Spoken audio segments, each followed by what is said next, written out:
Damn, it's probably been a long time since you guys saw me. There's been a lot going on for the past 2 months, probably including the TikTok video of me kissing another girl in the club. Somebody said that I left America because I missed my family and made a whole video about it, but that is not true. I would say I escaped because I was going through domestic violence. Shout out to Johnny Depp for giving me the courage to make this video right now. So, I don't know if you can see, I got a 2nd-degree burn mark from burning me with the hair straightener at 450 degrees Fahrenheit. Hello guys, and welcome back to my channel. If you're an old subscriber, thank you so much for coming back, and if you're new to my channel, thank you as well for clicking on this video. So as you've seen, today's video is about Cerose and Jin and Juice. Jin posted a video about 2 weeks ago. I didn't say that video because I'm not subscribed to the video. But then Cerose posted a video yesterday. I got a notification and I watched, and I had to go search for Jin's video, and I found it and I was wowed. Jin accused Juice of a lot of things, that she does not like changing diaper. He does the changing of diaper 95%. That Cerose said she's allergic to the strong smell of baby's poop, that he too doesn't like the smell of baby's poop. Actually, nobody likes the smell of baby's poop. Not just baby's poop, any poop at all. Nobody likes the smell of poop. He said Cerose does not do anything. The only thing she does is to watch TikTok all day. He proceeded to say Cerose is very hardworking, that she works 3 jobs. And I don't know, it's kind of contradicting. He also said Cerose took him to the tattoo shop to get her face tattooed on his arm and acts like it was a surprise for views. And he said a whole lot of things. So I will insert more clips so that you guys will get a clearer picture of what he said. You know, I think I need to start from the beginning. I'll just tell you my whole fucking story. We met in Korea, but we met on Tinder. There's a whole video explaining how we met on the subway. That's a straight up lie. We did not just meet on the subway. We met in the subway station because we decided to meet through Tinder. She was kind of embarrassed about the fact that we met through an online dating app. We dated for 3 months in Korea. We went to America. She was pregnant. We had a baby. One day, I drank a whole bottle of wine. I was sleeping on the floor. This is what she says. She wanted to wake me up and take me upstairs. I started punching her shin. When I woke up, she told me that. She told me I started it. I don't remember. I'm not denying the fact that it might have happened. It could have very much happened and it's not right. And I am sorry for that. But that was her excuse for starting to hit me, slap me around when things got heated, or simply if I didn't agree with what she thought. My girlfriend freestyle raps in Korean. That video blew up. Our channel blew up. The money started coming in like crazy for a while.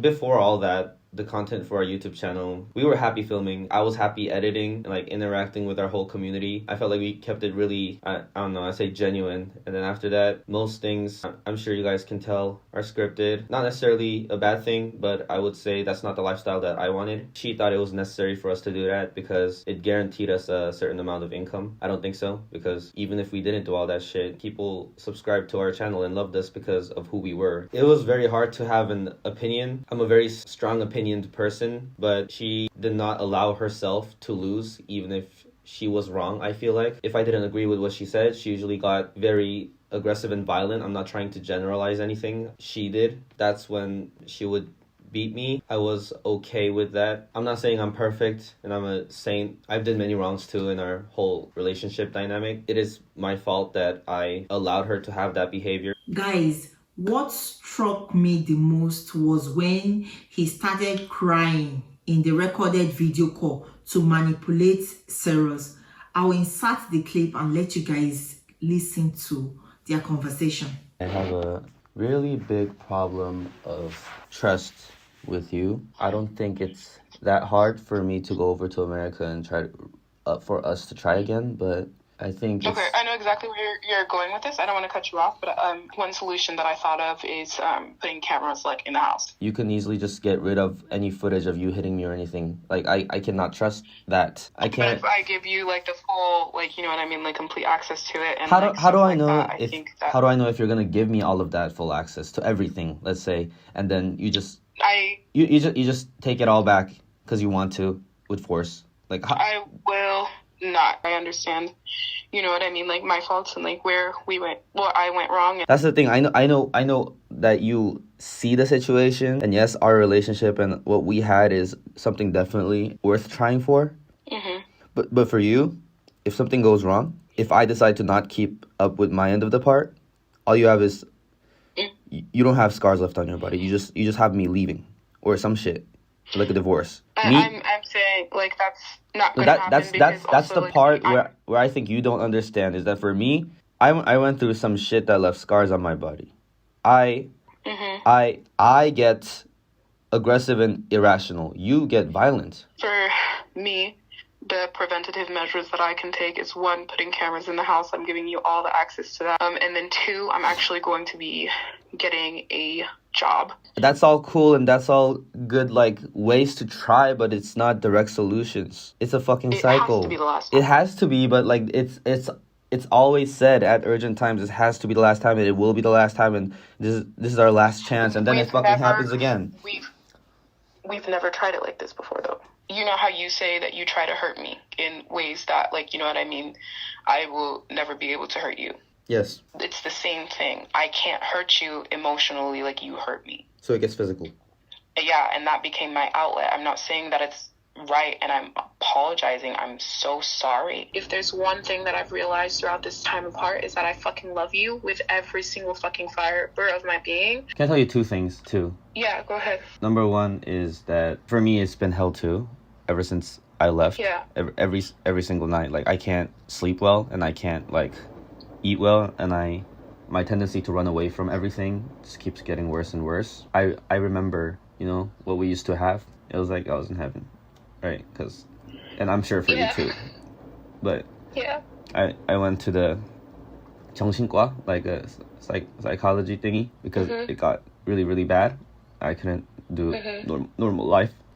She told her everything, and she was like, if it got to the point that it got worse and worse, and she eventually like hakde you, like abused you. No matter how hard they claimed they would work on it, the chances of them actually changing, but she would personally strongly advise not going back to a partner that was abusive. That's the logical side, right? And me, I'm thinking I want to go back because I want to make everything fucking work, and we have kids, and I've been giving you a chance. I've been giving you a chance every day for 3 years. 영준아, 한 번도 보여주면 내가 진짜 보여줄게. 다시, I will not, I never will, so because sorry. I'm telling you, 영준, 나 죽고 싶어, 진짜. I've literally been suicidal this entire time, and I'm telling you, please just give me one more chance, and I will make sure that it never happens again. I'm telling you. I can't trust people anymore. Please, one more chance. I can't trust anybody anymore. One more chance, please. I'm telling You fucked me up. 영준, please, one more chance is all I'm asking for. I understand that, and I'm so sorry, and I apologize, and I'm just asking for one more chance. I'm telling you. I've been suicidal for the past 3 years. Never. I'm so sorry. I'm so sorry. I know you're sorry, but I can't. I love you, but 왜 그랬어? No, I love. 영준아, 나 진짜 너 없으면 나도 못 살아. 진짜 너 못 살아. 나 진짜. I want to give you a chance, but I can't get out the feeling that if I do, I'm gonna be a slave again, and I'm gonna be beat like a dog again. I won't be treated like. I promise. With everything in me, I promise. Can you send me Sivan and Saphir? I'll take care of them. No, please just give me. You have to at least see me, please. It's happened before, then it'll happen again. Louder than words. Action does speak louder than words. Normal people wouldn't treat somebody like a fucking slave and not let them sleep and fucking physically harass them. Nobody. That's not regular toxic. If this was regular toxic, I would give it a chance 1,000,000 times. Those first couple days were like heaven on fucking earth, and I knew from that day forward you were my person. And I fucked that up majorly. I know I fucked it up. You remember when we had to sneak around and put you in my dorm room, and we were laying in the bed that one day, and we said it was too good to be true, and you were like a dream, and we said it was like a dream, babe.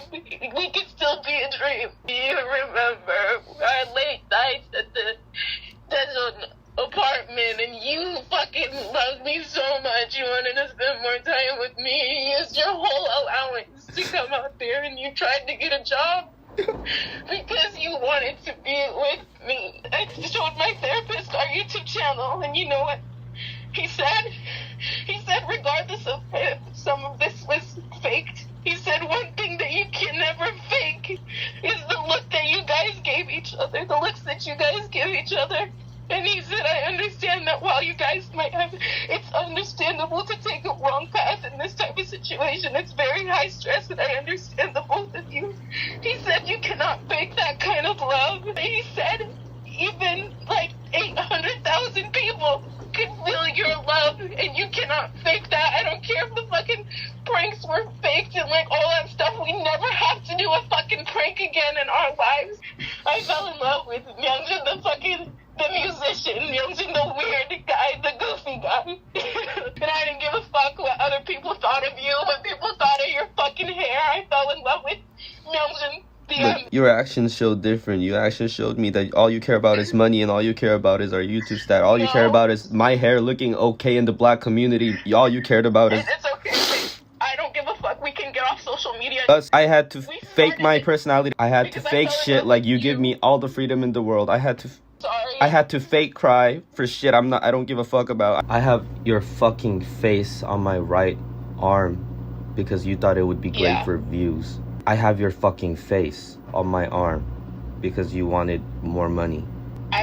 We can completely get rid of that aspect. We won't ever have to think about YouTube again. I'm gonna get a high-paying job. That's not the point. I told you you were controlling, and you were good with that. After Jean released his video, Cerose thought it was high time for her to release her own video, and she did come out with receipts. So I will insert some clips of her video. If you guys are interested in watching her full video, you can go to Jean and Juice's channel, or I might insert the link to their channel in the description. I'm not sure about that.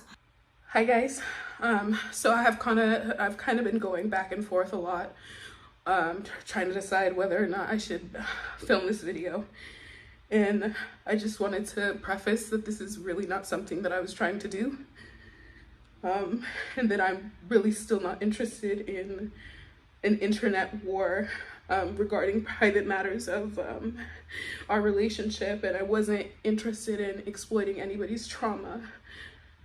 But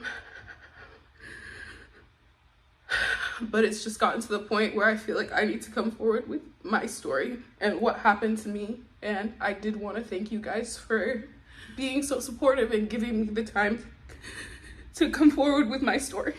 Sorry. I loved Gohan and I wanted to protect him, but seeing as how he had so little regard for me and my children in the situation, he's pretty much left me with no choice but to come forward and come here and explain what happened to me. And I'm gonna explain from the beginning. I'm really sorry. I'm gonna try to compose myself, guys. Hopefully my side of the story will help fill in some of those holes. Gohan mentioned in his video that he suffered from PTSD and codependency due to reasons that he did not want to disclose. I feel the reason he did not want to disclose certain information is because it was contradictory to the narrative that he was trying to create. Gohan suffered from PTSD and codependency due to abuse that he had suffered at the hands of his father. So this is all stuff that I had been hearing from Gohan. It was childhood abuse, and he mentioned to me on multiple occasions that his dad had sent him to the hospital. And when Gohan and I first met, one of the things that he mentioned to me was how much he hated his family and how much he wanted to escape from them. I grew up without a dad, and I was raised by a single mother of 4. So I had my own trauma because of that, but I didn't feel like it was fair to keep someone around if they didn't want to be. He was also young and he had his own life, because we met when we were like 19 and 20. I remember him holding my hands and looking at me and saying, "We're gonna do this together." And we bonded over the fact that we both had really bad experiences with parents, and chose to be with each other because we loved each other and we wanted to do better for our children. Please, sorry, just bear with me, guys. I'm trying to get through this as smoothly as possible. We had to grow up really fast. We arrived in the States of June. So we arrived in the States June 18th of 2019. And after falling pregnant, we were set to get married on July 10th. We're gonna get through this. I always told myself, oh, he hits himself, but he would never hit me. On January 26th of 2020, he proved me wrong. It was a couple weeks after I had given birth to Zavon. Gohan suggested that we get some drinks, as it had been 9 months since we were able to have a drink together. So we did. He ended up getting very drunk, and he's skinny, but he's heavy. I remember trying to bring him upstairs and put him in bed. I got halfway up the stairs when Gohan stood up and looked at me in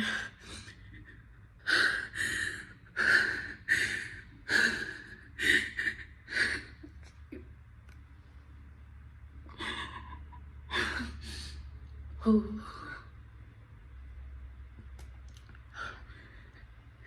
We're gonna get through this.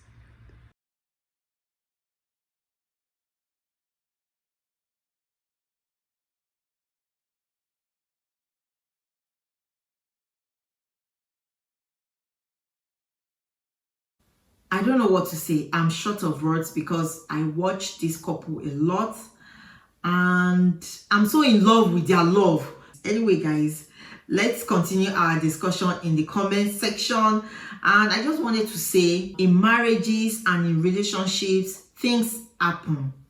But don't compare your own marriage and your relationship to someone else's, because you really do not know what goes on behind closed doors. And that's just it. Anyway, guys, that brings us to the end of this video. Let me know what you guys think about Jane and Juice in the comment section. And yeah, thank you all so much for watching, and I'll see you all in my next one. Bye.